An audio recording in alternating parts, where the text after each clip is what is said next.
Okay, good morning, church. Welcome to UEC Sunday Worship Service. We're so glad to see you again, worshiping our Almighty God together. Happy Father's Day. 父亲节快乐. And likewise to those who are watching online, Happy Father's Day. Hope we could see you next week face to face at Evangelical Church. Let us pause for a minute as we prepare our heart and mind as we pray together for our congregational prayer. Let us seek the presence of our Lord Jesus Christ as we pray together, united as one church. In Isaiah chapter 65, verse 24, it says, I will answer them before they even call to me, while they are still talking about their needs. I will go ahead and answer their prayers. Sa Isaiah Kabanata 65, talatang 24, nakasaad dito na ang dalangin nila kahit hindi pa tapos ay aking diringgin at ibibigay ko ang kanilang hinihiling. Prayer should become as natural as breathing and talking because we owe our life to our Almighty God. We like to talk to someone we like, to someone we love, to someone who cares, and to someone who cares. And not only who cares, but to someone who saves. Not only when we need something that we pray, we need to pray always. Let's talk to God through prayers. Trust God. Adore Him. Love Him and kneel to Him. Through prayers, we put our trust to our Almighty God. In all circumstances, trials and challenges, we can count on God. For God may delay or deny our requests, but He will never disappoint our trust. For sure, He has better plan for us. In Psalm 65 verse 5, it says, By awesome deeds you answer us in righteousness, O God of our salvations. You who are the trust of all the ends of the earth and of the farthest sea.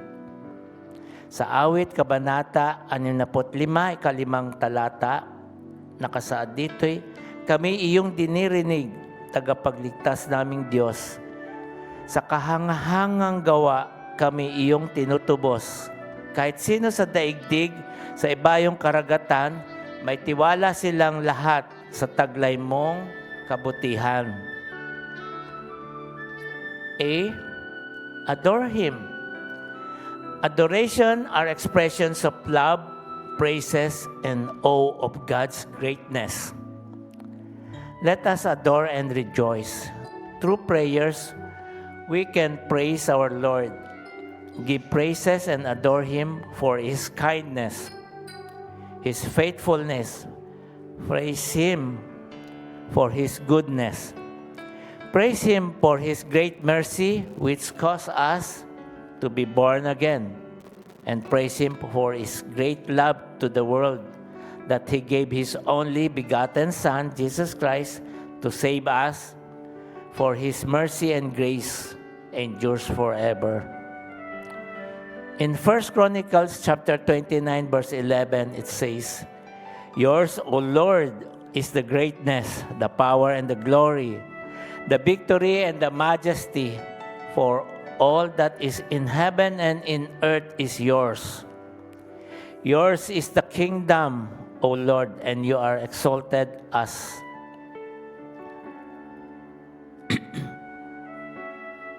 head over all. Sa unang kronika, Kabanata 29, talatang 11, sa inyo ang kadakilaan, ang kapangyarihan, ang karangalan at ang pagtatagumpay, sapagkat inyo ang lahat ng nasa langit at ng nasa lupa. Sa inyo ang kaharian at kayo ang dakila sa lahat. Karapat-dapat lamang purihin si Yahweh. Love Him. In Deuteronomy chapter 6 verse 5, you shall love the Lord your God with all your heart and with all your soul and with all your might. Ibigin mo si Yahweh na iyong Diyos ng buong puso, buong kaluluwa at buong lakas. When we pray, it shows that we love Him. We love to talk to Him. We love to have a conversations with God. Surely, He responds through the Holy Spirit within us. K. Kneel.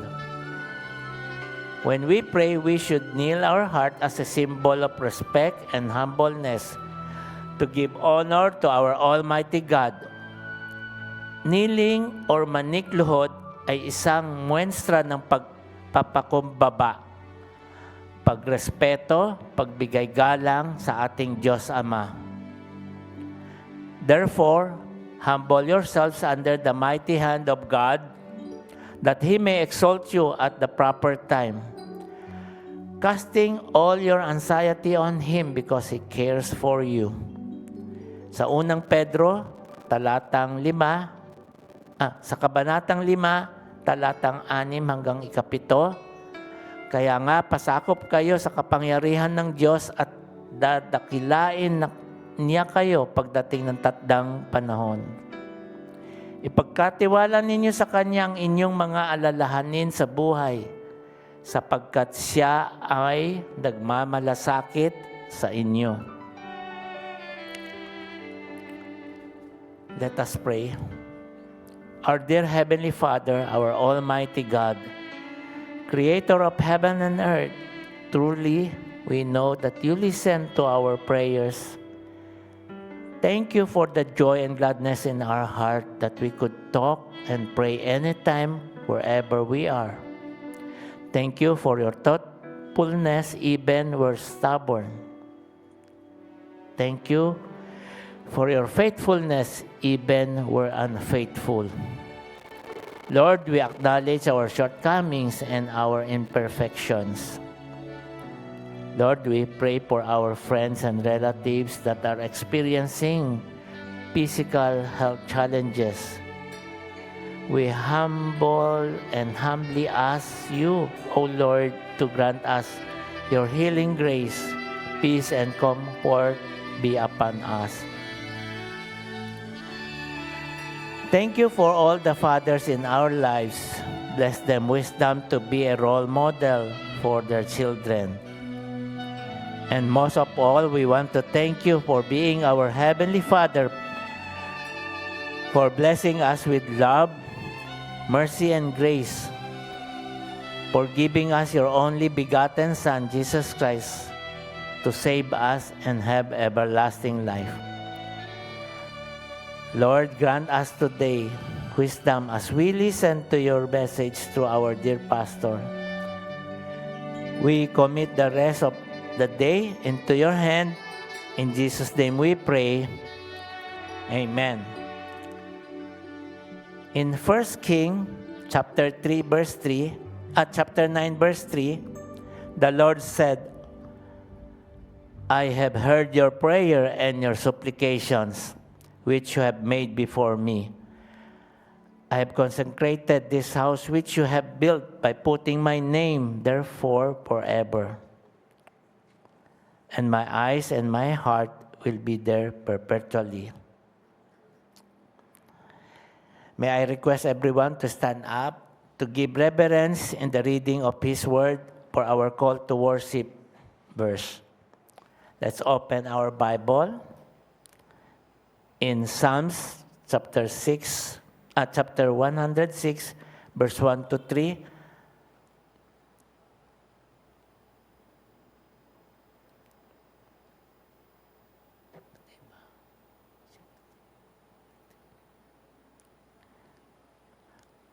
shout for joy to God, all the earth. Sing the glory of His name, make His praise glorious. Say to God, how awesome are your deeds. So great is your power that your enemy cling before you.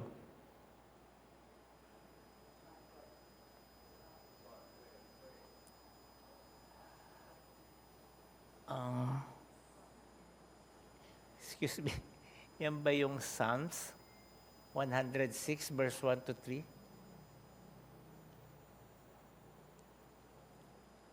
Sorry, iba yung nasa akin. Si Pian si Pa Kong Lakpi Te Chat Kao Te Sa Chat. Din Tio Olo Ya Ho Hoa, Tio Cheng Xia Ya Ho Hoa, In Vì Y Bún Vì Xian, Ye Zu Ai In Oan Tiong Chun, Xiang A Hoa Thang Tuan Soát Ya Ho Hoa E Tai Điển, Xiang A Hoa Thang Biểu Biện Y Chế E Bí Tiác, Nguồn Đã Chun Siêu Công Bí, Xiong Kia Công Ghi Chỉ Ghé Lang, Bian Si U Hok. May the God bless the reading of His Word. Let us continue to worship and praise our Lord.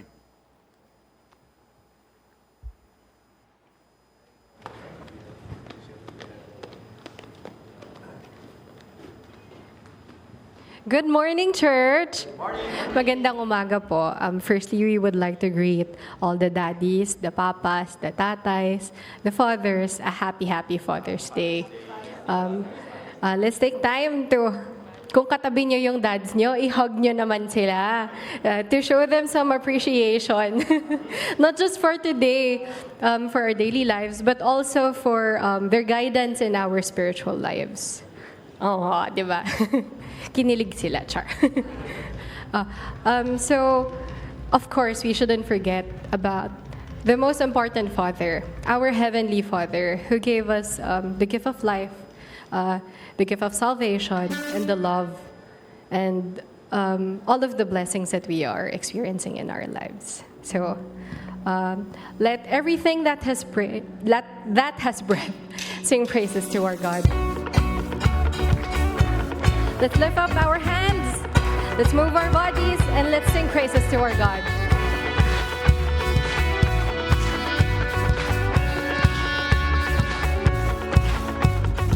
You are God, and we lift you up.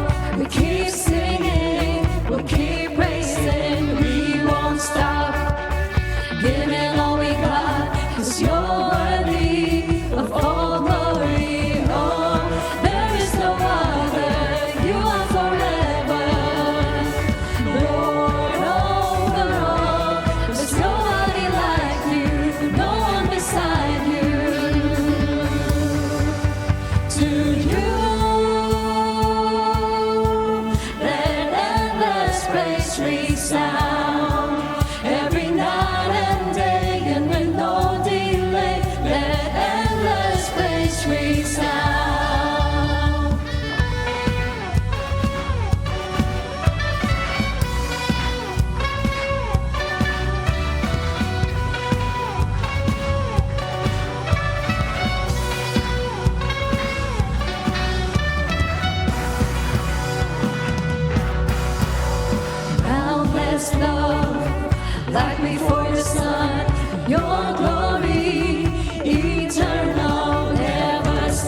Lord, we pray that our desires may be aligned with yours. May our thoughts, our wants, our desires be in line with what you want for us. May you lead us into the path that you want, and may we listen to your will.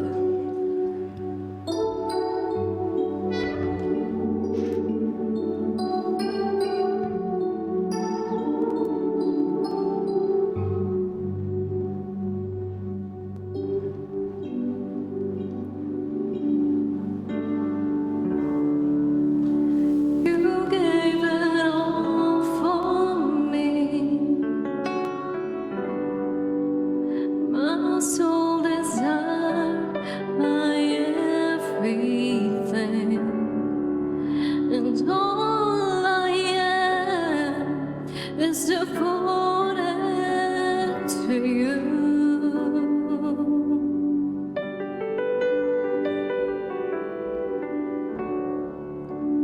How could I fail to see you are the love that rescued me, and all I am is devoted to you.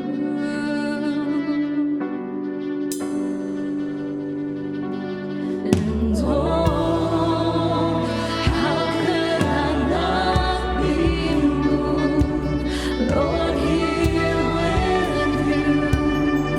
So have your way in me. It's Lord, there is just one thing that I will see. This is my cry, my one desire is to be where you are, Lord, now and forever. It's more than a song. My one desire is to be with you, is to be with you, Jesus.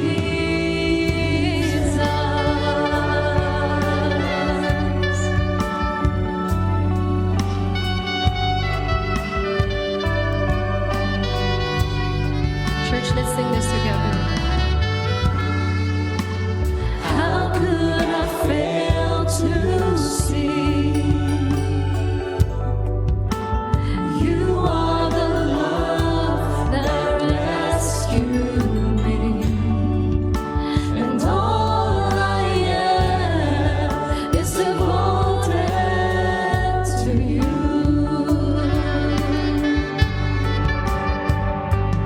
And oh, how could I not be moved, Lord, here with you? So have your way in me.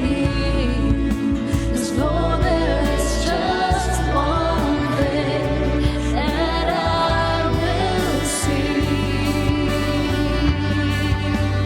This is my cry, my one desire is to be where you are, Lord, now and forever.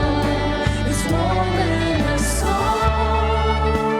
My one desire is to be with you, is to be with you, Jesus.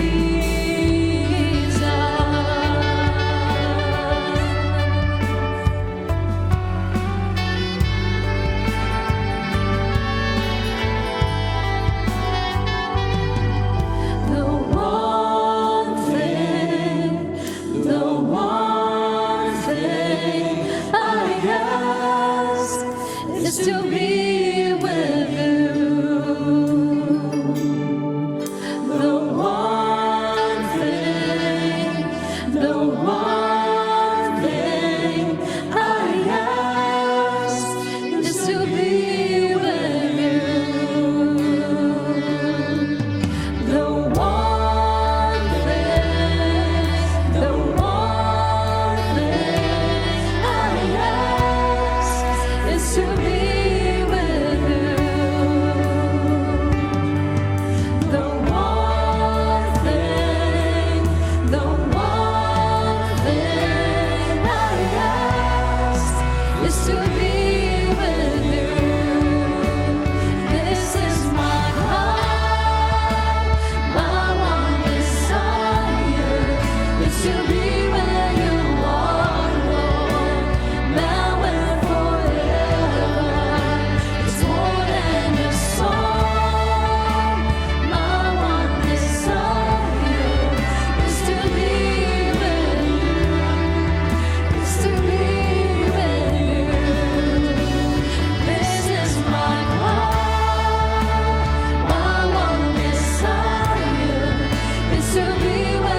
His love and mercy,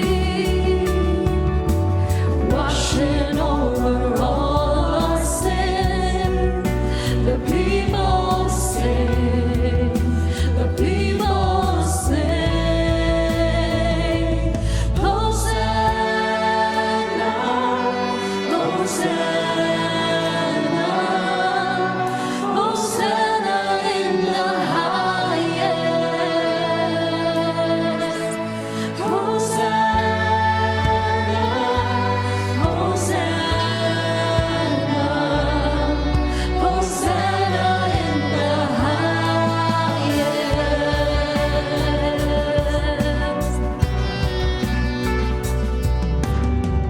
I see a generation rising up to take their place with selfless faith, with selfless faith. I see a near revival, stirring as we play and sing. We're on our knees, we're on our knees. Hosanna,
hearts for what breaks yours. Let everything that we have, let everything that we are be for your kingdom's cause. Lord, we thank you for the salvation, for the life, for the gift of life, for the love, the mercy, the grace, and the compassion that you continually give us all throughout our lives. Lord, we want to glorify you even in the smallest of ways. May our worship today be fragrant blessing to you. Lord, we love you and we thank you for everything that you give us. All the praises, all the glory, and all the honor we want to bring back to you. In Jesus Christ's name we pray. Amen.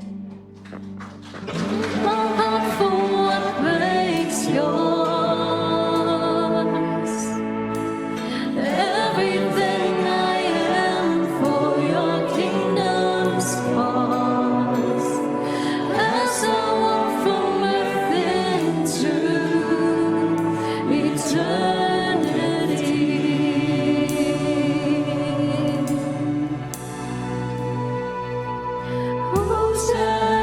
Hosanna, Hosanna, Hosanna in the highest. Hosanna, Hosanna, Hosanna in the highest.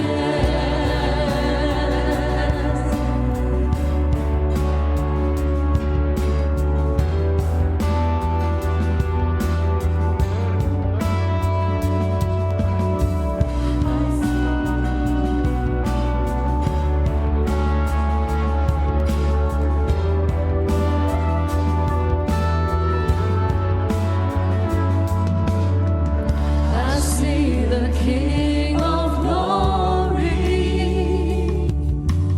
coming on the clouds with fire. The whole earth shakes. The whole earth shakes.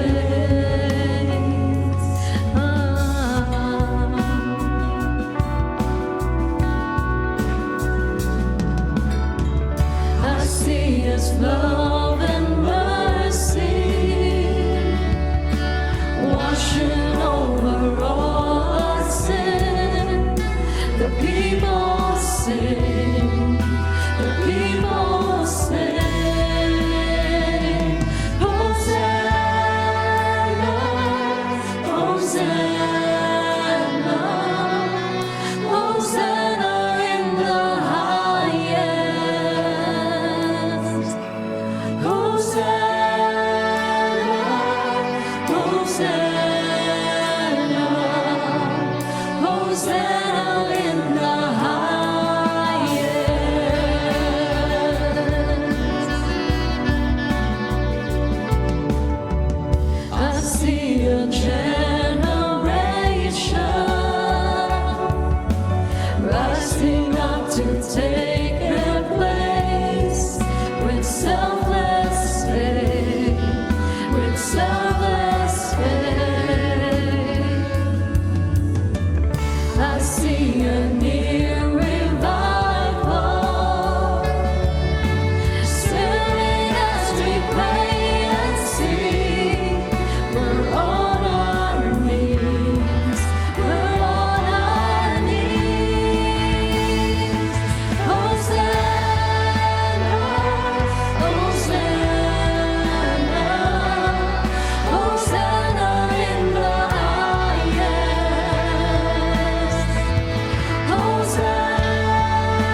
Thank you, worship team, for leading us this morning's worship.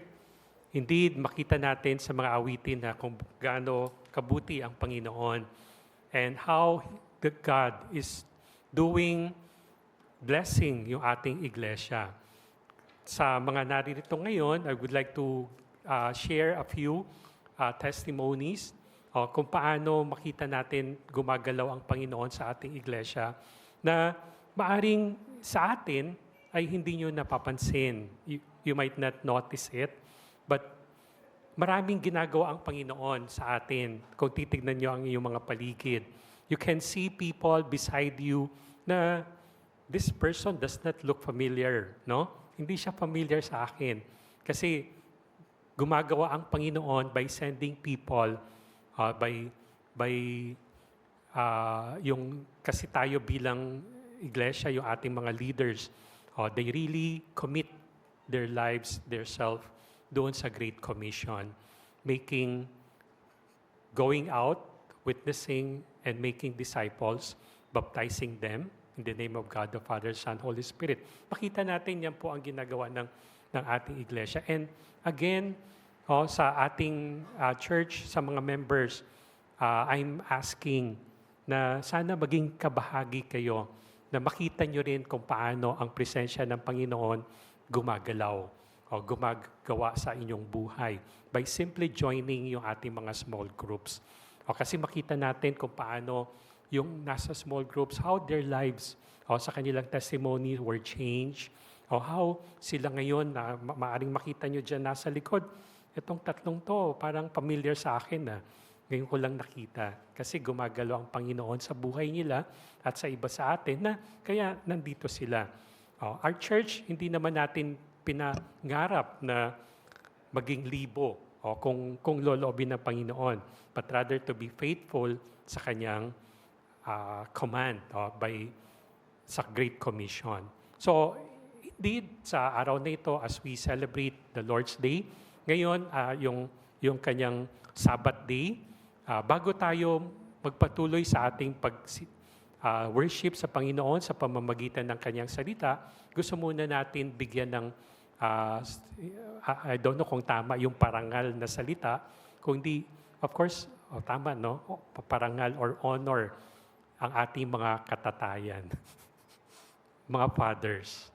Okay, so this morning, kung sino man ang ating mga father na naririto, can I ask you to all stand up? At ganoon na rin yung nandoon sa Welcome Center, kung merong tatay po doon, tayo po ay, can I invite you to stand up, to be recognized and to be honored? Okay, so thank you. Then, hindi pa po natatapos ang pag-honor niyan. Gusto po sana namin kayo imbitahan na rin sa unahan. As our church had prepares something na simple token para sa ating mga fathers this morning. So can I invite all the fathers na pumunta sa harapan? Kay lahat ng mga tatay, kung ang inyong misis ay nasa on the way na mga anak, ito yung first baby nyo, panghawakan na natin yung pangako ng Panginoon na ikaw ay magiging tatay na. So kindly come forward as we have a simple honoring you and of course, commit you to the Lord in prayer. Okay, so may I request all the ushers to kindly bring yung simple na token natin sa ating mga fathers. You can see, no, makita nyo, may mga bagong mukha tayo na mga tatay. And may we continue to pray for them. At the same time, no, yung mabahagi yung mabuting balita ng Panginoon. Sige po, isang taon lang po ito na ma-recognize natin ang ating mga fathers.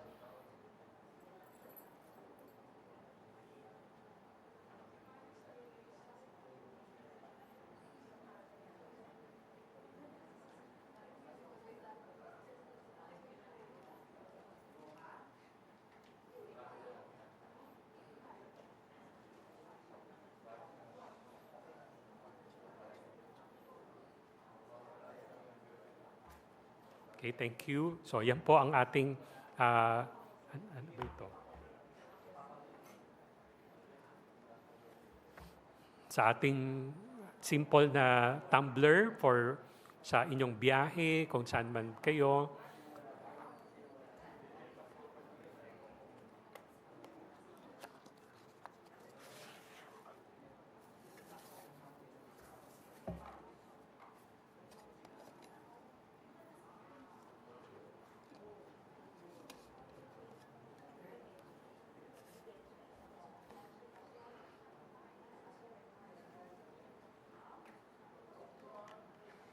Pwede rin po mainit dito, no? Mainit na tubig or pagbaon ng kape, sa mahilig magkape, you can do that.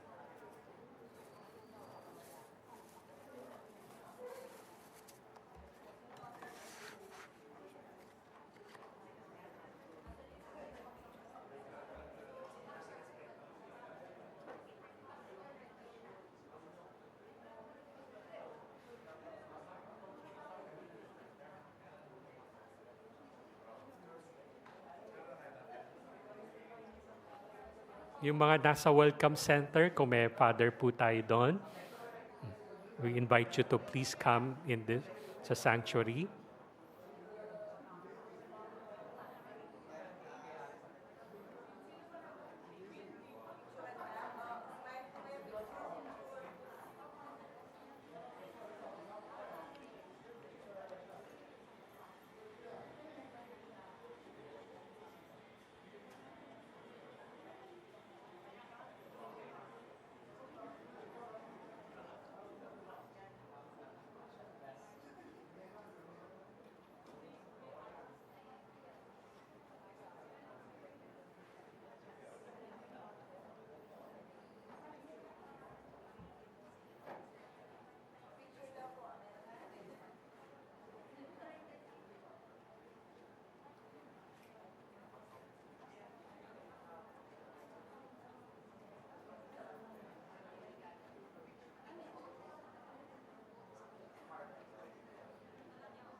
Okay, wag muna pong umalis yung mga fathers. We're going to pray for you. Okay, wag muna umalis yung mga tatay, tayo ay mananalangin. Okay, so sa mga ating mga members na nakaupo, samahan niyo po kami as we pray for all the fathers na narito ngayon. Tingnan na po yung mga mukha nila sa inyong personal na panalangin. Pag-pray nyo po rin sila, isama nyo po sila. Okay, so tayo po yung manalangin. Let's pray. Our most gracious Heavenly Father, we thank you again for this wonderful day sa kada taon na ma-remember namin yung aming mga fathers. Yes, Lord, alam namin na hindi perpekto ang aming mga tatay. Alam namin na meron ding minsan na kami pagkukulang. But once again, Lord, we come before you with a thankful heart dahil sa aming imperpekto ang iyong pag-ibig, ang iyong ebanghelyo ay naranasan ng bawat isa na dumating sa aming buhay na makilala ang Panginoong Jesus. And that is the most important thing sa buhay namin, na makilala ang Panginoon. So salamat, Lord, for the fathers that we had. And alam namin na patuloy mo silang gagamitin as the leaders ng kanilang pamilya, at iba ay naatasan, hindi lamang sa pamilya, but also, Lord, sa iglesia, that you have chosen them, na sila'y mamuno, mag-lead ng mga small groups. So, Panginoon, ang aming panalangin sa mga tatay na naririto, patuloy mo silang gamitin sa kanilang mga business, sa kanilang mga trabaho, naway sila'y maging liwanag, maging ilaw ng kanilang nasasakupan, upang ang pag-ibig, ang ebanghelyo ng kaligtasan mula kay Jesus ay kanilang mapalaganap, ay kanilang ma-share. Tunay nga, Panginoon, na ang kaligtasan ay hindi sa aming mabuting gawa, hindi sa aming status sa buhay, kundi lahat kami makasalanan, at sa pag-ibig ng Panginoon kay Hesukristo, kami ay na ligtas na hugasan. So again, thank you, Lord, for the fathers here, sa kanilang family. I know, Lord, alam ko, Lord, na maybe some of us, meron pa kami mga anak na hindi pa nakakakilala sa iyo. Meron kami mga anak na maaring siya yung nagbibigay sakit ng ulo sa pamilya. We just pray, Lord, that your mercy, your grace, continue to abound sa buhay ng bawat isa sa kanila, na maging witness. At we pray, Lord, do sa mga aming mga anak, yung spouse, sa mga wife, kung meron man hindi magandang pagkakaintindihan. Naway, Panginoon, na iyong patuloy na i-bind yung mga bagay na yon, dahil nakikita namin sa aming mundo, sa paligid, sa aming society, kung paano winawasak ang pamilya. Even ang aming pamahalaan na inapprove na yung divorce law. So we pray, Father, that you continue to protect yung iyong mga anak, na patuloy na maging testimony na yung kasal, yung pag-ibig, yung pagmamahalan bilang mag-asawa na sagrado, at hindi kailanman or anumang tao na mapapahiwalay ang bagay na yon. So Panginoon, sa mga dumadanas ng maybe problem in their marriage, we pray, Lord, that you help each and every one of them, yung pag-ibig mo, kung paano na ang iyong command. At alam namin na hindi mabilis ang buhay may asawa. So we pray, continue, Lord, na patnubayan sila, yung silang samahan, dahil alam namin ang problema dumarating sa buhay. Patuloy silang maging matatag sa kanilang mga bahay na naririto. I pray for them. Give them, Lord, yung patience. Continue, Lord, to be a noble woman na sinasabi doon sa Proverbs 30, na as we celebrate yung Mother's Day last month, na sila yung maging noble woman, na maging katuwang ng kanilang husband, na magiging matatag, at tunay nga ang iglesia, ang samahan, ang Kristiyano ay safe sa Panginoon. At ito ay gusto mo rin na ang bawat mag-asawa ay masumpungan na makilala ka. So again, we thank you for today as we honor our Father, or we celebrate yung Father's Day, and as we continue, Lord, to worship you sa pamamagitan ng iyong salita. We pray for our speaker. May you anoint him, Lord, na kanyang sasabihin, at sa mensahe sa umagang ito, kung mayroon man sa amin na kailangan ma-rebuke, be rebuke. Kung meron man ng encouragement na nangangailangan, may your word be an encouragement. At kung meron man dapat baguhin, may your word na baguhin kami through your Holy Spirit. So thank you once again. In Jesus' name we pray all these things. Amen and amen. So palakpakan natin ang ating mga fathers. So thank you, fathers.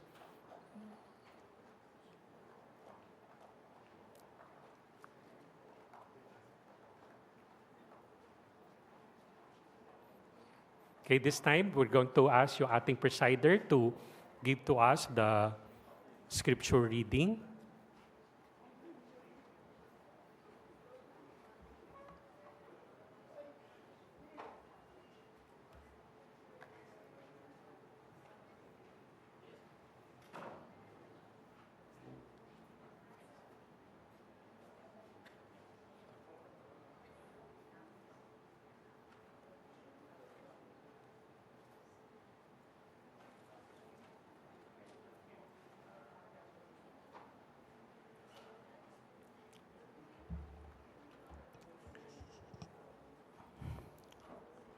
For our scripture reading, let's all read together. Philippians chapter 4, verse 1 to 7. Let's all read. Therefore, my brothers and sisters, you whom I love and long for, my joy and crown, stand firm in the Lord. In this way, dear friends, I plead with Euodia and I plead with Syntyche to be of the same mind in the Lord. Yes, and I ask you, my true companion, help these women, since they have contended at my side in the cause of the gospel, along with Clemens and the rest of my co-workers, whose names are in the book of life. Rejoice in the Lord always. I will say it again, rejoice. Let your gentleness be evident to all. The Lord is near. Do not be anxious about anything, but in every situation, by prayer and petitions, with thanksgiving, present your request to God. And the peace of God, which transcends all understanding, will guard your heart and your mind in Christ Jesus. Okay, it's an honor to introduce our guest speaker again. This Sunday morning worship service, June 16, 2024.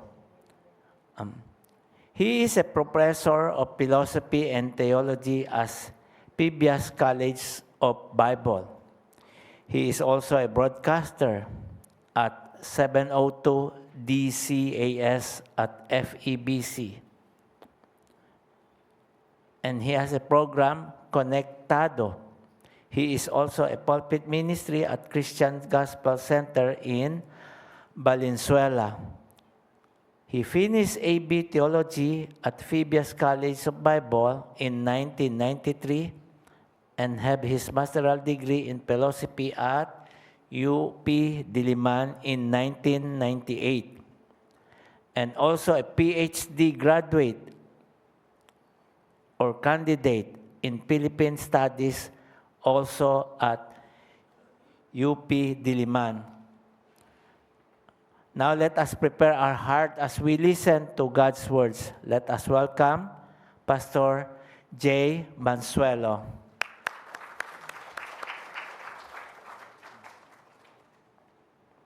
Well, maraming salamat po mga kapatid. Good morning. Pasensya na at ako medyo nag-tour muna ng Santa Cruz. Well, ako po ay nanggaling ng India last week and last night we just came in from Thailand. Pag pinag-uusapan ang religion doon, madalas ang focus ay peace, kapayapaan. Pero most of the time, ang pinag-uusapang kapayapaan ay pupunta ka sa isang lugar, magme-meditate ka doon, at lalayo ka sa karamihan ng tao. Well, that much nahanap natin siguro kasi gusto natin payapa isip, payapa kalooban. But when you look at the Bible, ang peace is not only yung ganung aspeto. You have to understand na ang kapayapaan din na sinusulat sa banal na kasulatan ay yung magsasama-sama ang mga tao, imperfect beings as they are, merong mga pagkakaiba-iba na opinions and personalities, and yet they can actually work together. Yun po ang aspeto ng peace na titingnan natin sa Philippians chapter 4 verses 1 to 7. Alam nyo, minsan kahit magkakadugo na, hindi necessarily malapit ang kalooban, na-challenge yung saman. You agree? Di ba? Meron nga daw pong maglolo. No? Yung lolo kasi mabiro. Meron siyang apo na 40 years old na. Yung best friend, inoobserbahan niya tuwing merong kasal, engagement ceremony. Yung best friend niya malungkot, yung lolo laging nakangiti. So ang malaking tanong, bakit?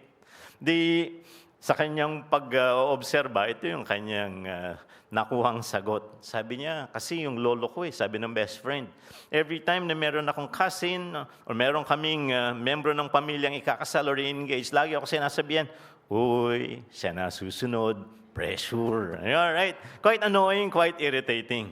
So, this time, nung umattend sila ng isang kasal, ang nakakatuwa, nagbago po, nag-shift Doon sa rented church, nung una nakangiti yung lolo, mamaya yung lolo na nakasimangot, yun ang kanyang best friend ang nakangiti. Sabi niya, best friend, bakit may nag-iba? Alin? Kanina nakasimangot ka, paano si lolo? Sinisimula na naman ako. Sabi sa akin, uy, siya na susunod. Ano sa tingin mo ang susunod na activity after nito? Palagay ko may libing. Kasi merong nakapilang karo ng patay doon di ginamit ko rin yung linya niya sa kanya. Uy, siya na susunod. Happy Father's Day po sa inyo. Huwag niyo pong gagayahin yun dahil mapapasama tayo. Well, looking at this, no, pag pinag-uusapan po natin yung the peace of God, meron po tayong mga steps na titingnan, and I do hope through our better interaction magkakaroon ng improvement. Ngayon, unahin po natin yung step number 1, kasi dito po nakalagay, living in peace.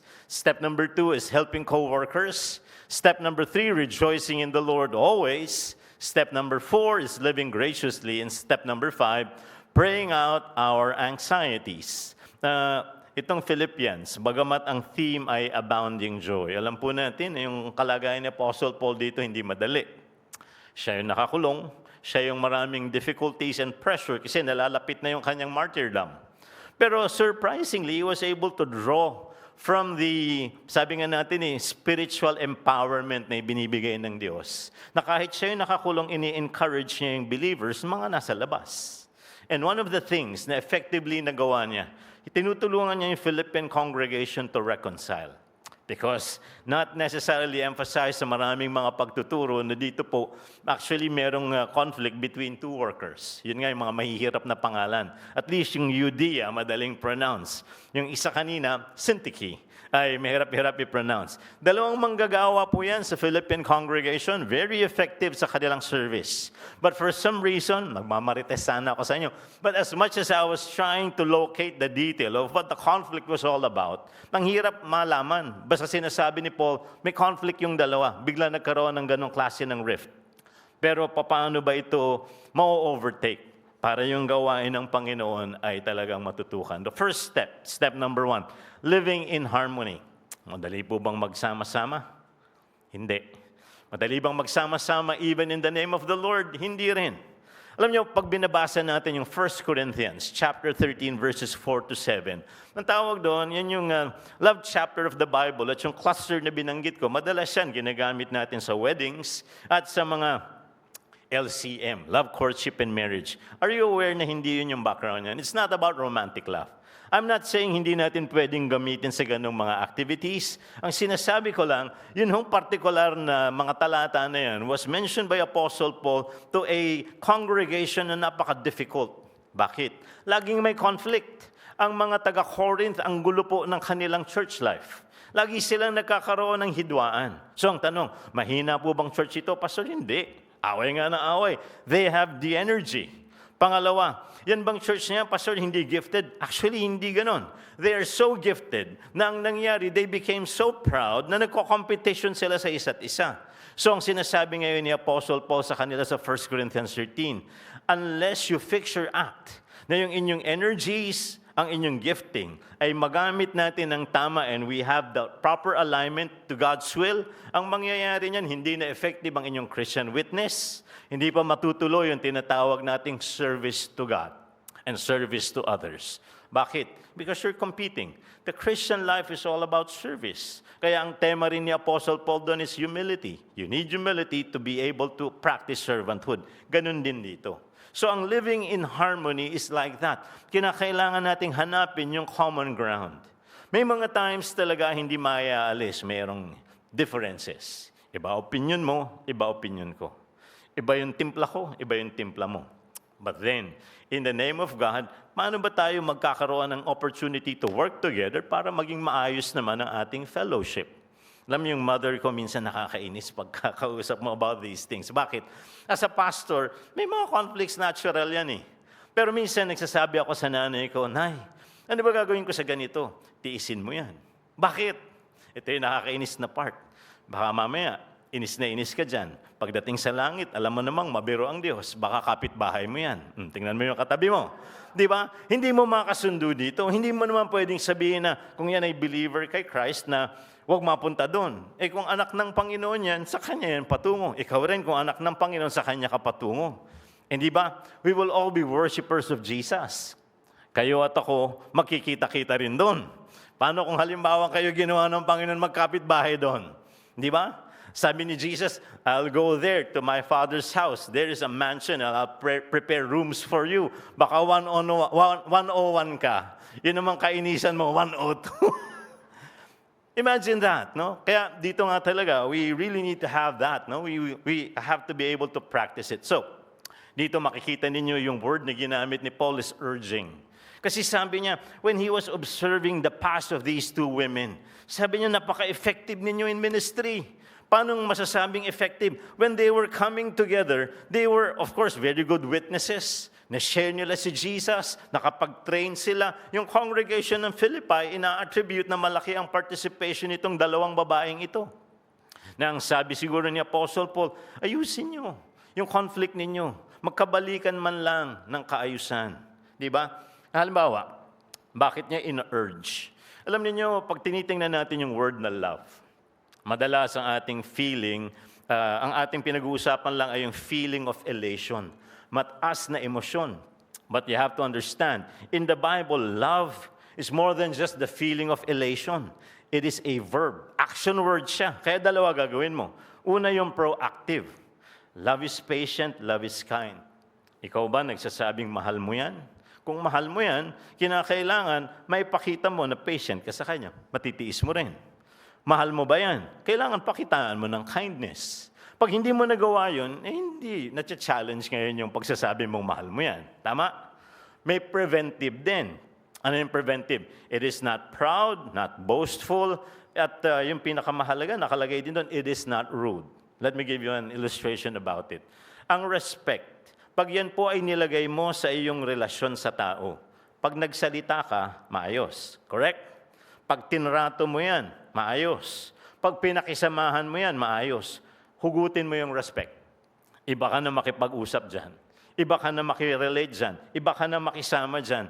So ang sinasabi ni Apostle Paul, love is not rude. So kinakailangan talaga magawa natin yung mga factors yan. Hindi madali. But once we apply those ingredients, mag-iiba. Yun yung urging ni Paul. In-urge niya, sabi niya, kailangan gawin niyo yung nararapat in order for your lives and your ministries to continue on in the Lord. Kasi pwede namang nagtutuloy-tuloy ang mga taon, nagtutuloy-tuloy ang bitterness, nagtutuloy-tuloy ang conflict, yung effectivity nawala. Yung witness na bawasan, yung service na disrupt. Yun yung kinakailangan nating ma-resolve. You understand the whole point, no? So that's step number 1. So, step number 2. Ang kailangan naman natin is to help co-workers. Alam niyo, ang ministry ay hindi po madaling gawain. Masarap kasi you're serving God and definitely you will be used by God in order for you to be of service to people. Pero yung pagtutulungan, alam niyo yung 1 Corinthians chapter 12, Ephesians chapter 4, and Romans chapter 12 talks about the different spiritual gifts. Matanong ko kayo, nakasubok na ba kayong mag-take ng diagnostic tests para sa inyong spiritual gifts? Ano yung iyong primary gift? Ano yung iyong secondary gift? Naalala ko si Rick Warren, doon sa kanyang book na Purpose-Driven Life. Sinabi niya, tayo daw ay may shape. Tingnan ang katabi, ano ang shape niyan? Ay, huwag kayong magtawa. Ano? Yung shape ay acronym. Yung S ay spiritual gift. Yung H is heart. Di ba bibigyan ka ng burden, ng passion ni God? A is abilities. P, personalities. Iba-iba tayo ng personality types. Meron yung choleric. Go, go, go. Okay yan. Maging leader. Bakit? Walang excuses. Pag nagsabi ko parang hindi kaya, pwede yan. Nagagawa. Meron naman phlegmatic. Slow, slow, slow. Halika na. Andyan na. Bukas. Medyo mabagal ang galaw. Pero, ano daw yung benefit ng personality ng phlegmatic? Ang sabi ho ng isang author, si Kevin Leman, no? Christian psychologist siya, doon sa book niyang The Real You. Yung phlegmatic daw, pinakamagandang listener. If ever na ikaw, meron kang mga daladalang problema at nakakita ka ng phlegmatic friend, at nagsalita ka, alam mo may problem ako. Uupo yan. Not quick to react. So ikaw naman ngayon, nakakapagsabi ka ng mga problems mo. After 1 hour or 2, sasabihin mo, thank you for your advices. Actually, wala naman binigay na advice, nakinig lang. Naluwagan ka, kaya nagpapasalamat ka dahil may nakinig. Phlegmatic people. Iba-ibang combination ng personalities natin, but even that can be used by God. And E speaks of experience. Kaya nga, ang point dito ni Apostle Paul, di ba, pinapakita niya sa atin sa Philippians, emphasizing that to Judea and Syntyche. Okay, meron kayong rift. Pero tingnan ninyo, paano pa rin ba ninyo masusuportahan ng isa't isa? Why? This is the tendency na meron tayo. Sabi nila, whenever you feel bad, ito daw yung spectrum of negative reactions that you will give. Yung una, yung pinaka-mild. Ang tawag nila ay yung passive-aggressive behavior. Hindi kita papansinin. Oy, brother. Oy, sister. Bahala ka sa buhay mo. Gusto mo tahimik pero you're actually doing something. And what is that? Ignoring and neglecting a person who is part of God's family. Sama loob mo eh. Pero alam mo, yung other extreme niyan, ay papansinin ka. Ang problema, abusive na. Sa sobrang pansin, sasalitaan ka ng hindi maganda, tatratuhin ka ng hindi maganda. Ngayon, ang malaking tanong, pwede ba kayo mag-serve sa Panginoon ng meron yan? Pwede, pero hindi tayo magiging effective. So we have to overcome that. Pangalawa, gusto natin lahat na maganda ang fruits, di ba? We would like celebration. May binabasa akong book, yung kay John Maxwell, The 21 Most Powerful Minutes in a Leader's Day. Meron siya doon, The Law of Navigation, na kanyang binabanggit yung life ni Nehemiah at yung mga Israelites who went doon sa, di ba, sa Jerusalem to rebuild the walls. 120 years hindi matapos. Yung group na yun, they were able to finish the task in 52 days. Ano yung key? Ang sabi ni Nehemiah, you have to work together. Kahit na ano pa ang ranking ninyo in the secular society bago kayo nagpuntahan dito. Kung anong kakayahan ninyo, you hold tools and you hold weapons, you have to be able to serve each other. And then because of that, natapos po nila. It was a real, magandang accomplishment. Tuwan-tuwa tayo doon. Pero in the same sense, ganun din po tayo sa gawain ng Panginoon. We need to learn how to overcome yung tinatawag nating ill will and learn how to support each other so that the work of God will have its good fruits and you and I will be able to celebrate. Kasi hindi ka naman makakapag-celebrate pag nasira. Pag nasira, ano nangyayari? Masama loob natin. Ang pinakamalungkot, pagka masama ang loob sa isa't isa, masama ang loob, hindi nagtagumpay yung gawain, the next thing you will realize, people will start blaming and accusing each other. And then fights will escalate. Tama po? Tahimik na kayo. Bato-bato sa langit, ang tamaan wag magagalit, bawal magalit sa guest speaker. 1 oras na po ako nagpaikot-ikot kanina, kaya okay lang. Hindi. Ang pinaka-point ho is, we understand this reality, it's practicality, it's needed. No? We really have to overcome. Ang sabi nila, it entails maturity. Ano ba ang maturity? By definition, maturity is a person's ability to delay and deny gratification. Minsan yung gusto mo masunod. Pero para ka nga magkaroon ng opportunity to interact with others, you have to think about their welfare. May konsiderasyon kang ibibigay. That's where respect comes in also, di ba? Kaya tingnan niyo yung word na ginamit niya dito. Ang word ay yoke fellow or comrade. Dito, kanina habang nagbabaybay ako, kasi kagabi pa po ako nandito. So from Terminal 1, umakyat na po kay 11, almost midnight na ako dumating dyan sa may Galalan. And then from there, dumiretso ko diyan. Daming farmlands, right?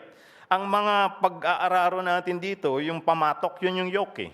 Isang kalabaw lang kasi tayo pag nag-aararo. Doon sa Middle East, ang ginagamit nila, 2 baka. So kinakailangan pantay kayo ng size, pantay kayo ng height, and most importantly, pantay kayo o pareho kayo ng direksyong lalakaran. If that is not observed, the quality of the plowing is no good. Kaya pagka yung farmer, nagbalik tanaw siya at hindi maayos yung mga bakang ginamit niya for plowing, uulitin niya lahat because the quality is not okay. Sa buhay din natin sa paglilingkod, we have to really grow. Kaya ang Christian life, dynamic. Marami tayong mga bagay na kinakailangan maganap sa ating buhay. Wala ngang dull moment eh. Lahat kinakailangan nating, sabi nga, holistic, matugunan. So, ang word niya, hindi lang ino-urge niya, sinasabi niya, your yoke fellows, your comrades, magkakapatid kayo sa pananampalataya. And then, after looking at the second step, we go to the third. Ito naman yung attitude. Ang attitude dito is to rejoice in the Lord always. Sino po ang familiar sa verse nito? Lagi niyong ginagamit. Without realizing, it's actually a technique na tinuturo ni Apostle Paul sa mga Christians. Una, ito po ay the right attitude. Ano daw ba yung attitude? Let's define it. It is your mental and emotional response to the situations of life. Pwede na yung situation ay maganda, you have the wrong attitude. Pwede naman, difficult yung situation, but you have the right attitude, mag-grow ka doon. O ito, may natinan ako noon, kids camp. Eh yun yung bata, I think mga grade 6. Noon po, yung cellphone ko, ako yung hindi techie kasi yung cellphone ko dati, yung Nokia na di keypad pa. Eh yung bata umiiyak, lumapit sa akin, sabi niya, Pastor, my parents, they do not love me. Sabi ko, matindi, siguro ito yung may mabigat na problema. So, can I talk to you? Di nag-usap kami. Sabi ko, yung first question, why do you think that your parents do not love you? Because they only bought me the iPhone 4. Sabi niya, now there is the new iPhone 5. Even though this is new, but it's not an iPhone 5. Sabi ko, grabe naman to. Estudyante, iPhone 4, iPhone 5 ang problema. Kung ang Nokia ko nga, hindi nga ako makabili bago. Sabi ko, sa middle, binibiro ko na lang, you want to exchange? Let me give you my Nokia, give me your iPhone 4 since you don't like it. Tumayo, umalis na lang. Siguro iniisip, walang kwentang kausap na pastor to. But the point of the matter is, ang ganda na nung meron ka. But because you don't have the right attitude, you're not enjoying it. Correct? Eh, ganun din. Pwede naman yung circumstance mapanghamon. But don't make it the total, di ba? Na magiging parang sabi nga natin, overarching na damdamin mo na sa lahat. Kasi meron tinatawag na slippery slope yan eh. Yung parang padausdos na bangin. Sa una, hindi ko lang siya timpla. Susunod, hindi ko gustong nandyan yan. Susunod, naku, lahat na lang. Ikaw ang ending, makikita mo sarili mo, ikaw na lagi ang negative. So ang point ni Paul, correct. Dahil ang ating attitude can be controlled. Kaya kasama ng fruit of the Spirit ang self-control. Pwede mong baguhin eh. Pwede kang mag-adjust. Ngayon, tingnan natin. Bakit nga ba niya sinabing, rejoice in the Lord always, and again, I say rejoice. Alam niyo, isa sa mga bagay na tinuturo ni Paul pag may negative na situation, Philippians 2 eh.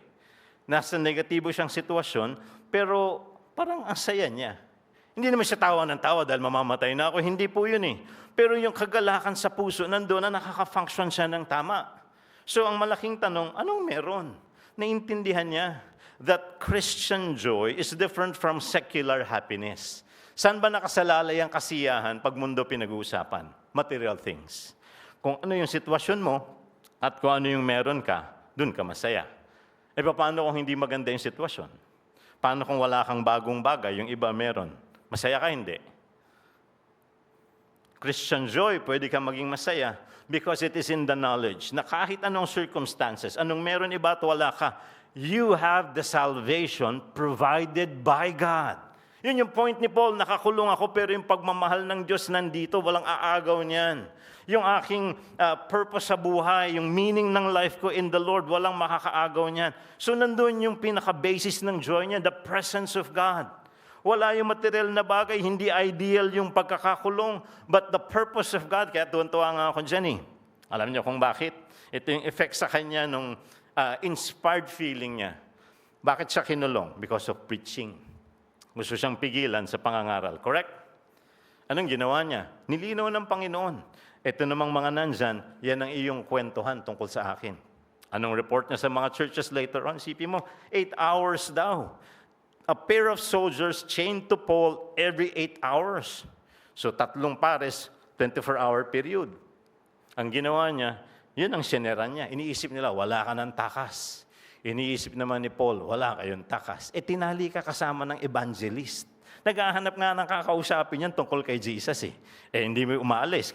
Ikaw, nakakadena ka rin sa kanya. O di siguro sa unang oras ang sinasabi ni Paul, kilala mo ba si Jesus? Hindi. Papakilala ko sa'yo. Second hour. Dadagdagan ko pa. Sa third hour, ang tanong mo, malinaw na ba sa'yo? Parang medyo, uulitin ko pa.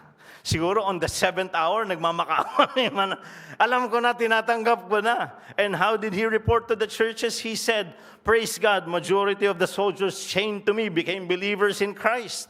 Imagine mo yun, na iba yung pagtingin. Hindi ba? Pag tinignan nyo rin yung documentation ng Book of Acts, yung trial niya, nakakainis, palipat-lipat. Talagang alam mo, minamanipulate siya. But he saw the will of God na from a simple governor hanggang paakyat sa emperor, he was given the opportunity to testify. Kasi ang tanong, ba't ka ba ikinulong? Then he will talk about Jesus. O di, sabi niya, nasharean yung mga yun. Kung tinanggap nila hindi, ang point doon is that the Lord gave them that exposure to the saving grace of God. Right? Pangalawa, yung thanksgiving attitude.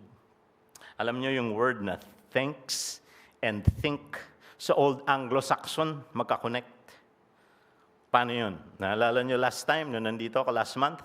Ang thinking at thanking, konektado yan. Alam niyo yung kantang, Count Your Blessings,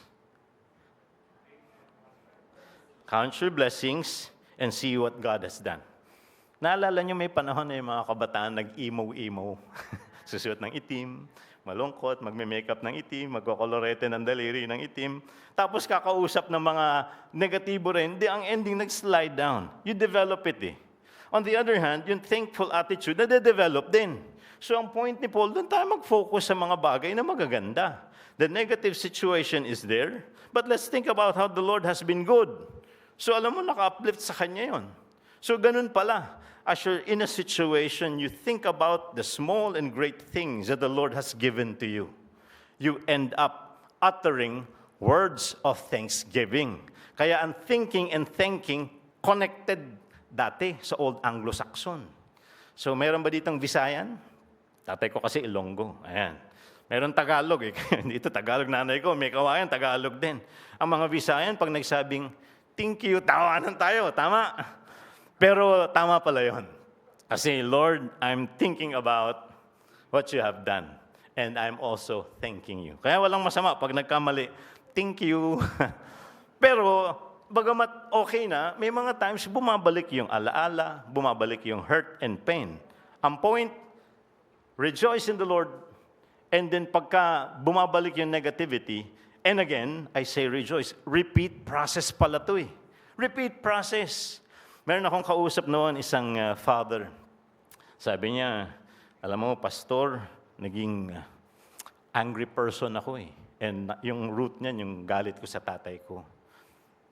Sabi niya, ang napansin ko, hindi lang ako galit sa kanya, naging magagalitin na rin ako sa anak ko. There has to be some kind of an adjustment. But I think the root or the key principle, lapitan ko tatay ko at patawarin ko siya. Pero sabi niya, buti na lang, pastor, may nag-advise, bring with you a double dose of patience. Bakit? Hindi, in-approach niya yung tatay niya. Alam mo, sabi niya, Dad, marami tayong pinagawain. Tama yan, anak. Dahil yan sa'yo. Naku. Sabi niya, pinapatawad na kita. Bakit? Anong mali ko? Ikaw laging may mali. Ikaw ang bata. Ikaw laging may mali. Naku, sabi niya, pwedeng maging panibagong source of conflict. Pero because of the double dose of patience, naisip niya, pag pinatulang ko na naman to, panibagong, sabi niya, sige Dad, kung ganyan tingin mo, basta sana okay tayo. Sa Bible, di ba? A gentle answer turns away wrath. Tama. Nakakita na kayo nag-aaway mag-isa? Meron yan, kaya lang wala sa normal na lipunan. At ito tatandaan ninyo, gaano ka man katama, kung habang pinapatunayan mong ikaw ay tama, mukha ka namang may tama, mali ka pa rin. You get the point?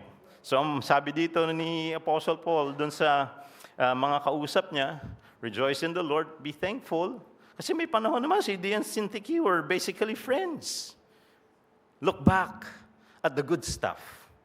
And then, pag dumating yung hurts and pains, balik ka uli. And again, I say rejoice. It's a process pala eh, no? Hindi lang pala yan mga linya. Meron palang recommendation dyan. And number 4, living graciously. Alam nyo, every time that we practice patience and kindness. Katulad ng patience, ang sabi ng mga experts, it's a form of action. Iniisip natin ang patience, upo ka lang sa isang sulok, maghihintay ka. But no, more than that. Si Joyce Meyer, meron siyang magandang sinabing quote, patience is not the ability to wait. It is how you behave while you are waiting. Tama? Pwedeng habang naghihintay ka, nagwawala ka eh. Pwede naman, habang naghihintay ka, maayos ka. May pagkakaiba yung dalawa na yun. So, dito, parang ang point, patience. Paano form of action? Kasi you're controlling yourself. May ginawang hindi maganda, pwede mong patulan eh. But you're controlling yourself na wag mo na lang patulan para hindi na sumama. Meron ba sa inyong nanalangin ng ganito, Panginoon, paguluhin niyo po ang mga relasyon namin. Sana po yung kaibigan ko, maging magkaaway kami. At yung kaaway ko, dumating sa point, masyado kaming maging matindi ang galit sa isa't isa. Walang ganong prayer. Ang prayer niyo sa Panginoon, Panginoon, tulungan niyo po kami. Sana umayos po ito. Mapayapa po nawa ang mga sitwasyon. Right? Pero yung ating request at yung ating ginagawa, sometimes, saliwa. Gusto natin ng peace, pero ang ating actions ay hostile, ang ending, away. Di ba? Direction determines destination. Gusto mo, inaaway mo eh. So ang ending, mag-aaway talaga kayo. Pero ang gusto mo sanang goal ay peace. So ang point ni Paul, practice patience. Di ba? Not only that, you want to be magnanimous. Ang ibig sabihin nun, you want to be the bigger person. Magpaparaya ka eh. Uunawa ka. Hindi yun madali. Pero once you're applying it, it will help the situation. Yan yung sinasabing living graciously. And also, acting properly. O kunyari, andyan kayong lahat. Kunyari, galit ako kay Pastor Jess. Birthday ko. Di lahat kayo, binigyan ko ng cake. Tigi-tigi isang slice. Meron pa namang isang natitira. Kaya lang, masama loob ko sa kanya. Alam mo ang gagawin ko? Hindi ko siya bibigyan. Oh, mga friends and Jess. Lagi siyang excluded. Right? That's how we are when we would like to make a person be rejected and feel bad. So gaganunin mo yung feeling niya. Paparamdam mo sa kanyang etsapwera siya. Now you invested something. Do you think the tables will turn? Yes. Magbe-birthday yan, magpapakain. Hulaan mo, ano naman niya gagawin niya sa'yo? O, di sige, gantihan kayo ng gantihan. Sa salita, gantihan kayo ng gantihan sa pagkilos. Ang ending, gumanda ba? Naging Christ-like ba tayo? So anong point? Medyo masama ang loob ko, pero dahil nagbigay ako ng cake sa lahat, part siya ng family, ng church family, bigyan mo rin. The appropriate thing to do. Pastor, hypocrisy yan. Ginagawa mo yung kontra sa kalooban mo. Actually, hindi hypocrisy yan. Ang tawag ko dyan, trying hard. Di ba? Ang hypocrisy, talagang sinasadya mong manlinlang. Hindi ka naman nanlilinlang. Gusto mong gawin yung tama, nahihirapan ka lang. So you're trying hard, trying your best para nga may ayos to. Dahil alam mo that if you invest the good thing here, ang outcome will be betterment. Dahil pagka ginawa ko dito yung naiisip ko, alam mo si God matalino. Hindi lahat ng prayers natin sinasagot. Dahil pagkagalit ka, lalo na may kaaway kang tao, anong isa sa mga primary prayer? Lord, kunin mo na po siya. Kung totoong sasagutin ni God yung prayer na yan, ubus tayo dito. Bakit? Kung papaanong meron naka-offend sa'yo. Totoo yun. Pero meron ka ring na-offend. Totoo rin yun. Right? So yun nga living graciously. And so, yung panghuli, entrusting our worries to God. Ano nga ba yung sinasabi niya? Anxieties. Alam mo, pagka ang isang tao po ay merong conflict sa kasama niya, paranoid siya. Paranoid siya. Sample. Kunyari, may ka-conflict ako dito. Tapos ngayon, nakita mo ako, meron akong kausap, nagtatawanan kami. It so happened, tumingin ako sa direction mo. Ano na ngayon iniisip mo? Sa Tagalog, may tawag dyan tamang hinala. Pinag-uusapan ninyo ako, patay na. Pinagtatawanan ninyo ako. The human mind is creative. Okay, sana kung katotohanan yung pinapatakbo mo. But we are victims of our own thinking, right? Ang tawag doon, the art of self-deception. Gumagawa ka ng kwento, gumagawa ka ng drama, ikaw at yung mga kasama dyan ng artista. Ang problema, ikaw ang scriptwriter, ikaw rin director. Ikaw bida, sila, eksakto. O, dito yung nakikita mo. Ko-confront mo na ngayon. Bakit niyo ako pinag-uusapan? Hindi ka naman namin pinag-uusapan na. Tumingin ka pa nga eh. Ha? Oo nga, tumingin ako pero hindi ko pinag-uusapan namin. Tumatawa pa kayo, pinagtatawanan niyo ako. Wala kaming pinagtatawanan tungkol sa iyo, may iba kaming pinag-uusapan. Sinungaling ka pa, ala, yan na. We become accusative. Will that help? That makes you worse. That embitters your heart. And that makes us, di ba, gullible na ngayon sa mga gagawin ng kaaway. Pagsasabong-sabungin na tayo. And that's the whole point of why Paul is saying, are you worried? Yung worry kasi dito may kinalaman doon sa conflict eh. Are you experiencing anxiety because of this? There's a need for you to commit yourself to the Lord para ma-overpower yung iyong thinking, ma-overpower ang iyong feeling at magkaroon ng maayos na impact sa iyong behavior. Make sense? Make sense. And that's the time that we will be able to truly have the peace of God. So it's a ladderized pala siyang pamamaraan. Yung nagsasama, tumadaan sa conflict, kahit magkakapatid pa sa pananampalataya. Pero by using the principles na binanggit dito sa atin, the 5 steps, makakabalik tayo kahit papaano sa kaayusan. Meron nga ako minsan sinabihan, alam mo, mainam na rin nagkakaayos. Pero pastor, alam mo, mataas yung negative emotions eh. Iba po yung buo at iba yung may lamat. Tama naman. Kasi po, pagka, hindi ba, minsan pag nagkasama na ng loob, madaling magpatawad. Pero mahirap pong magbalik ng tiwala. Totoo rin naman. Pero sabi ko sa kanya, alam mo, totoo yun. Iba yung buo, iba yung may lamat. Pero iba rin yung wasak. Magkaiba yun eh. Pero yung nagdidikit-dikit tayo sa tulong ng Panginoon, improvement na rin yun. Di ba? Ito, matutuwa kayo dito. Meron isang bagong Christian na umattend dun sa isang group. So yung group na yun, regularly nakakasama ko. Alam mo, one time, sabi mag-testimony ka. Ito yung testimony niya. Nagpapasalamat ako na meet ko tong group na ito. Sila talaga ay makadiyos at nagmamahalan at maganda ang samahan. Alam mo yung mga tao hindi sila believe sa sarili nila. Parang yung sinasabi nun, parang feel nila hindi totoo. E di, tumayo na yung MC, umupo na ito. Sabi niya, alam mo namang hindi maayos lahat ng samahan dito. Oo po. Ba't mo sinasabing ano? Di tumayo siya uli. Sabi niya, let me clarify. Nanggaling po ako sa isang context na ang mga tao doon talagang matitindi ang bangayan at awayan. Ito po yung langit na.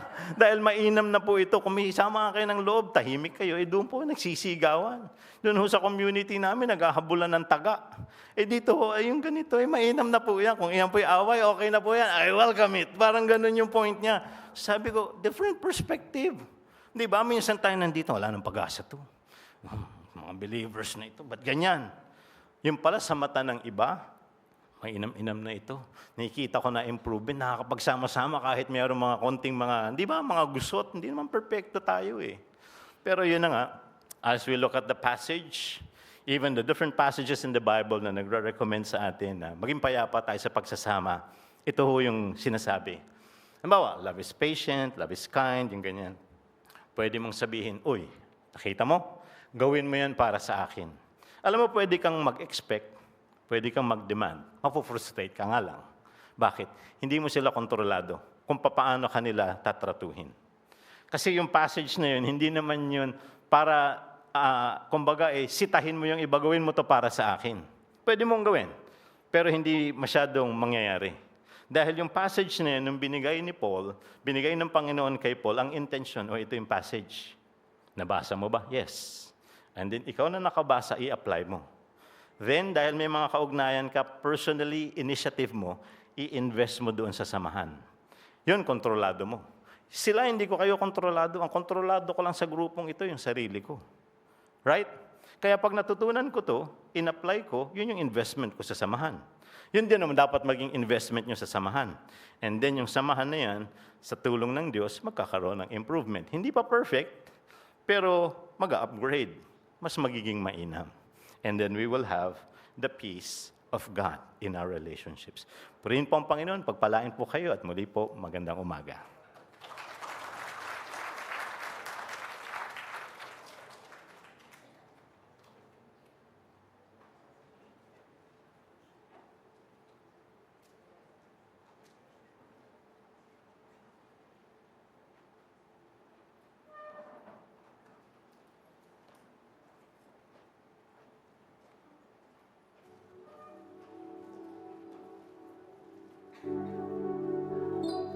rise as we sing the song of reflection. May our desire is to have the peace of God in our lives and for us to dedicate our lives to Him. Let's sing this song all together. You gave it all for me. My soul desire, my everything, and all I am is devoted to you.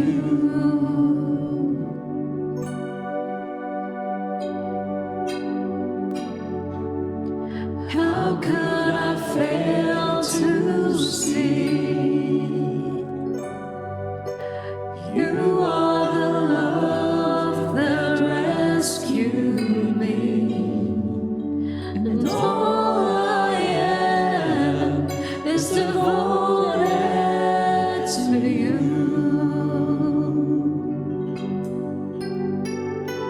And oh, how could I not be moved, Lord, here with you? So have your way in me, as though there is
Please be seated.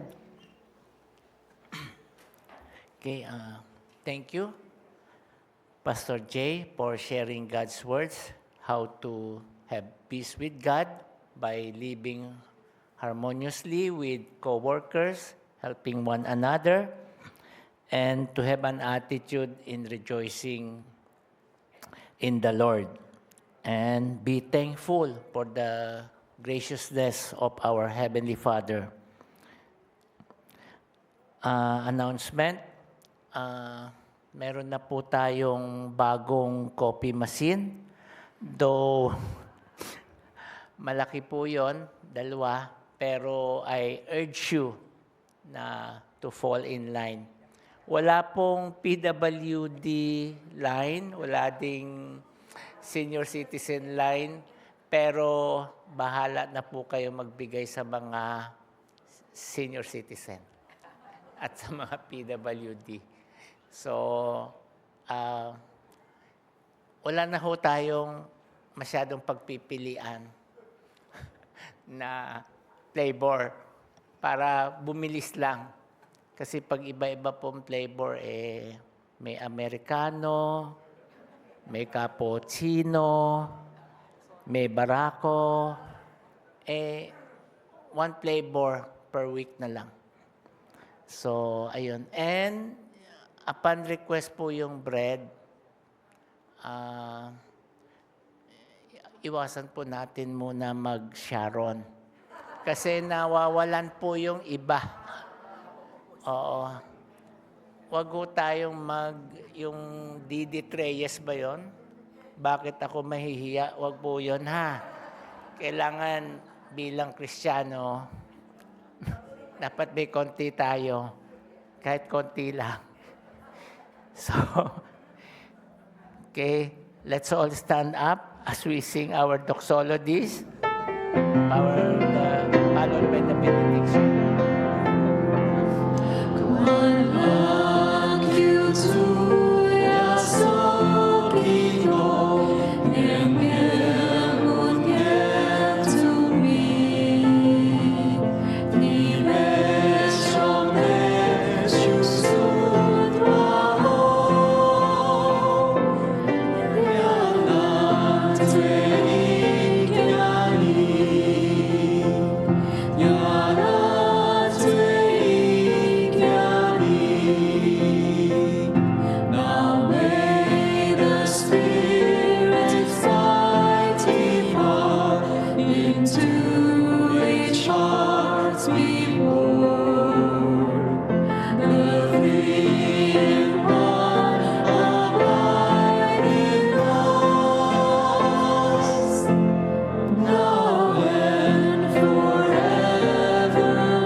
Aming Panginoon, nagpapasalamat kami dahil kayo po ang nagawad ng kaligtasan sa aming mga buhay, kalakip niya ng potensyal na mga kaloob, mga abilidad.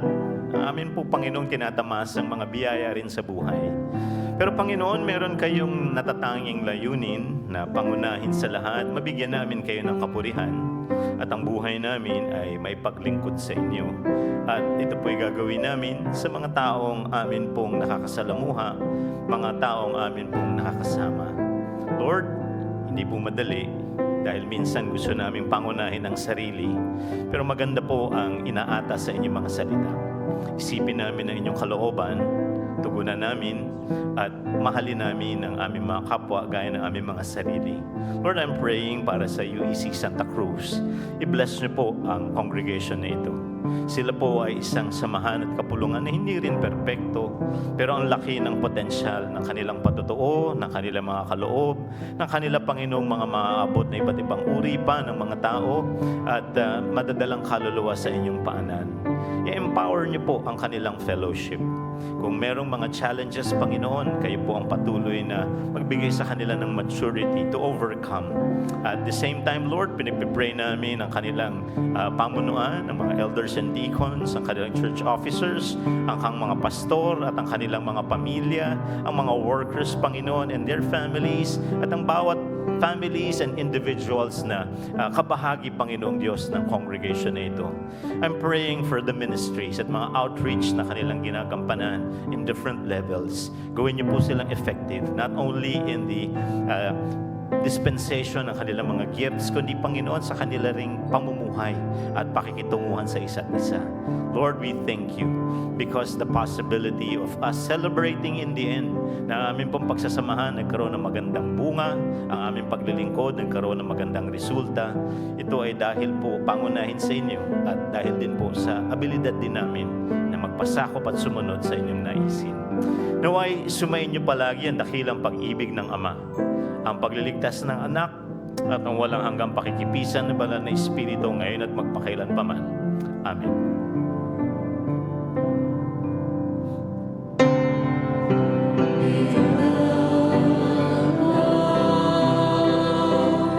Of God,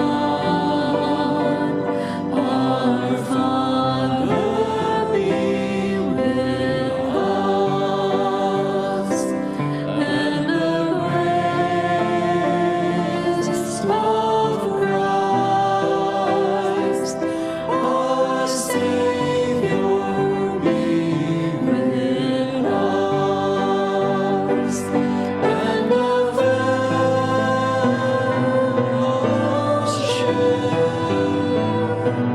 of the Spirit be with us forever and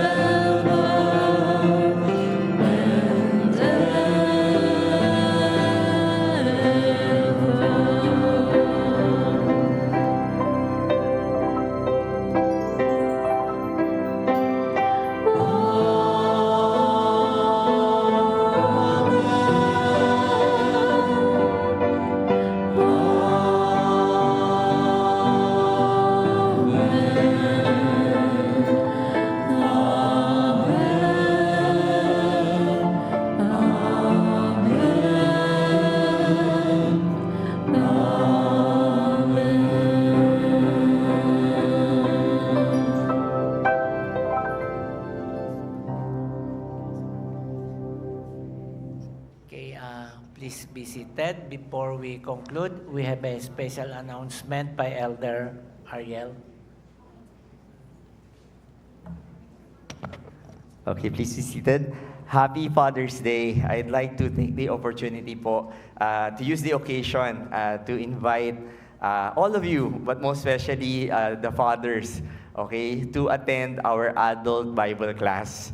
Every Sunday po, 7:45 a.m.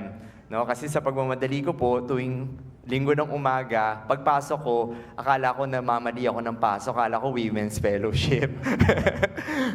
Of course, we're so thankful, no, na napakadami pong kababaihan. An average of 20, no? Lumalampas pa madalas.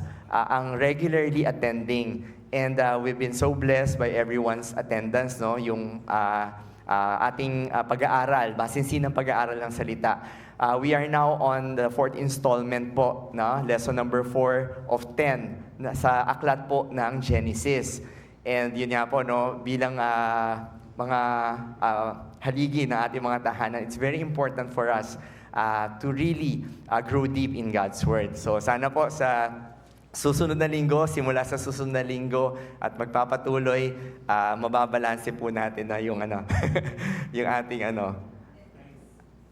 so again, it's 7:45 to 8:45 a.m. Tama-tama po bilang paghahanda sa ating worship service. Maraming salamat po. Yun lamang po. We also would like to welcome newcomers. Meron po bang bagong salta sa UEC Santa Cruz? We welcome you and we continue to enjoin everyone to invite, no? We'd also like to welcome in our midst si Reverend Manda po, no, from Pagadian.